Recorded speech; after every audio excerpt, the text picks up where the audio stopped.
তোমায় এই পোশাকে দেখে আমারও লজ্জা করছে। মনে হচ্ছে বাবার সাথে মা চলে গেলেও হয়তো এই শখটা আমার কম হতো। মা আলবাড়ির বউ, মাকে এসব মানায়? ছি ছি ছি মা, তুমি আর কত নিচে নামবে? তুমি মাকে কত নিচে নামাতে পারবে বলতে পারো? ভালো লাগছে না। বছরকার দিনে এসব কথা, এসব আলোচনা আমার ভালো লাগছে না। আমারও ভালো লাগছে না, আর ভালো লাগছে না এসব। কোথায় যাচ্ছ? ছাদে। এই পরিবেশটা আর আমি নিতে পারছি না, সহ্য করতে পারছি না এসব ঝুট ঝামেলা ঝগড়া। আর না।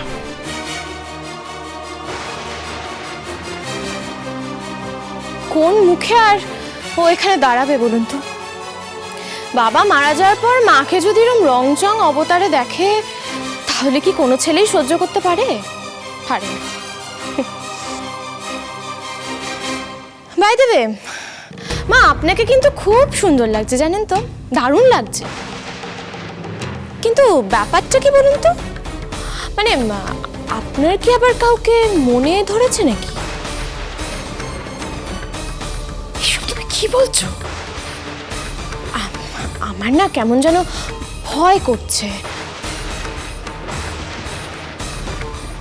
না মানে আপনার কি আবার নতুন করে বিয়ে টিয়ে করার ইচ্ছা হয়েছে? জানাবে নোংরা ভাষণ আমি একটা চড়ে দিদি ভাই।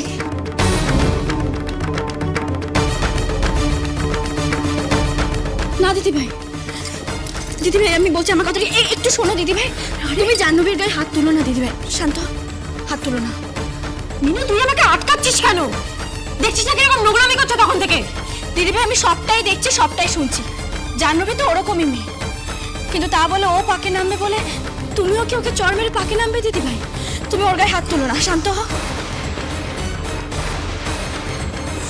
জাহ্নবী দিদি তুমি খুব খারাপ, খুব খারাপ। I hate you, I hate you. সত্যি? আচ্ছা জাহ্নবী, হ্যাঁ ছোট মা যদি তোমার মা হতো তাহলে তুমি এরকম ভাবে বলতে? এই কার্তিক, একদম চুপ কর। হ্যাঁ, কার সাথে আমার মায়ের তুলনা করছিস? দেখো দেখো তোমরা আমাকে তুই তোকারি করছে। তুই আগ বাড়িয়ে নাক গলাচ্ছিস কেন এসবের মধ্যে? থাক কার্তিক দা, তুমি জাহ্নবীকে আর কিছু বলো না। জাহ্নবীর মতো মেয়েরা তো নিজেদের আখের গোছাতেই শ্বশুর বাড়িতে আসে। এদের নজর থাকে শাশুড়ি মার গয়নার দিকে। ঠিক বলেছিস, এরা কখনো শাশুড়িকে নিজের মা ভাবতেই পারে না। না ভাবে না, কারণ ভাবতে পারেই না ওর মতো মেয়েরা। সেজন্য ওর গালে একটা চড় পড়লো কি পড়লো না দেখবে পুলিশ ডাকছে। পুলিশকে গিয়ে বলবে যে শ্বশুরবাড়ির লোকেরা অত্যাচার করছে, শাশুড়ি মা অত্যাচার করছে। এই ধরনের মেয়েরা এটাই করে। হ্যাঁ দিদি ভাই, তুমি একদম ঠিক বলেছ। যে আইন মেয়েদের ভালোর জন্য তৈরি হয়েছে, সেই আইনকে জাহ্নবীর মতো মেয়েরা নিজেদের স্বার্থসিদ্ধির জন্য ব্যবহার করে। বাবা এদের থেকে সাবধান থাকা উচিত। ছি ছি ছি ছি ছি জাহ্নবী, তুমি নিজে নাকি এত মডার্ন, এত আধুনিক। এই ধরনের কথা বললে তুমি আজকে কি করে বললে? তোমার শিক্ষা দীক্ষা নিয়ে আমার যথেষ্ট সন্দেহ হচ্ছে। পড়াশোনা করেছো? আর টল করেছো নাকি সেখানেও ফাঁকিবাজি করেছো? শোনো বৌদি, একদম আজে বাজে কথা বলো না। হ্যাঁ জাহ্নবী, তোমার একটা কথা বলি। তুমি তো বলো তুমি নাকি বিবাহিত।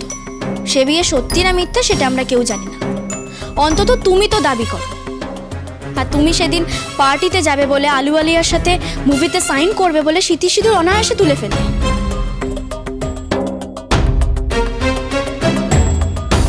কি বললে? সোমের স্ত্রী? শাখাপলা সিঁদুর কোথায়? কোনো চিহ্ন তো দেখছি না। কাম অন বৌদি, আমি কি পার্টিতেও এসব শাখা সিঁদুর এসব পরে যাব নাকি? অ্যাটলিস্ট আমি মিনুর মতো তো গেও নই না।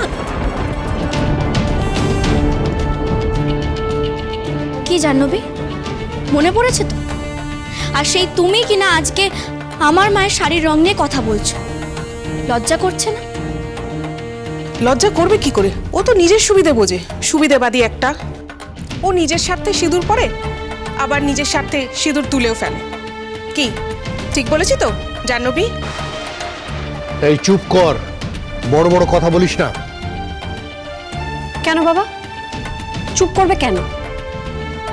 ভগবান না করুক, আজ যদি তোমার বাবার এরকম কিছু হয়ে যায়, তাহলে তোমার মাকে রঙিন শাড়িতে সহ্য করতে পারবে তো? আমার মায়ের সময় কি হবে আমি জানি না বাবা। আমি ভাবতে চাই না এখন, কারণ এখন এই অলক্ষণের কথাগুলো আমি ভাবতে চাই না। তবে হ্যাঁ, আমি এইটুকু আপনাকে বলতে পারি যে যদি আমার এই মায়ের সঙ্গে এই একই ঘটনা ঘটে, তাহলে আমি আমার এই মাকেও রঙিন শাড়িতেই দেখতে চাইবো।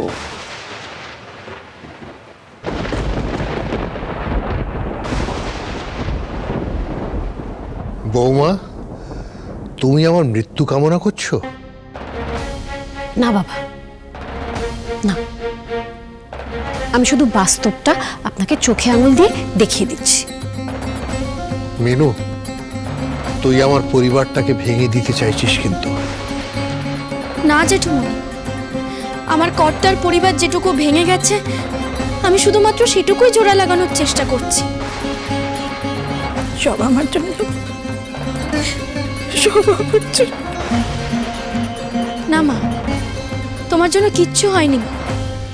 মা, তুমি কেন এইভাবে কান্নাকাটি করে কর্তার স্মৃতিকে ছোট করছো বলো তো? আমার বিশ্বাস মা, কর্তা আজ ওপর থেকে সবকিছু দেখছে আর আমাকে প্রাণ ভরে আশীর্বাদ করছে। মা জানো তো, আজ আমি আমার মাথার উপরে আমার কর্তার হাতে স্পর্শ অনুভব করেছি। হ্যাঁ মা।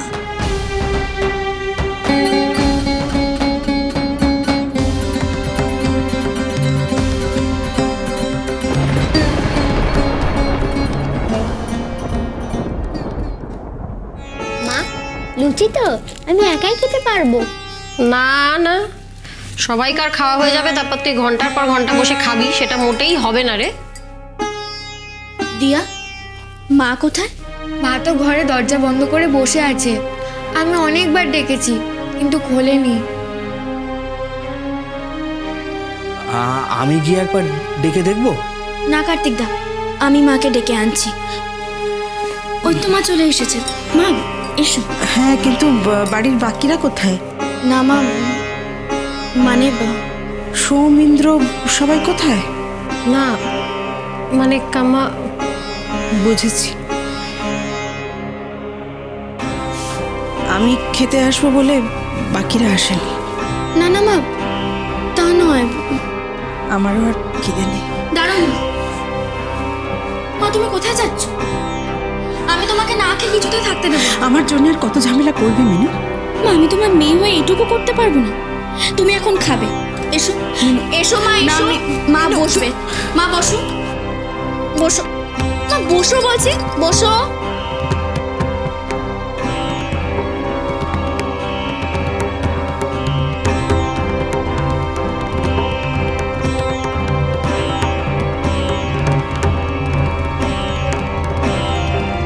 দেখি,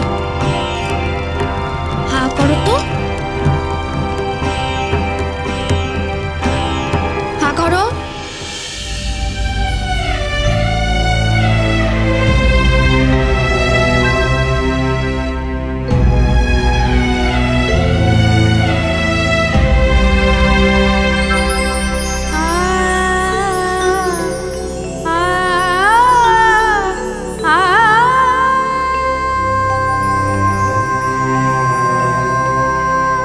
তুমি কাঁদছো কেন কাম্মা?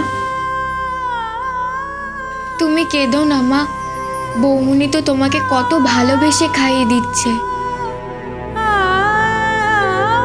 চোখটা জুড়িয়ে যাচ্ছে।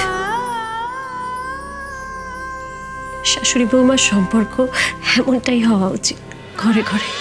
বাজলো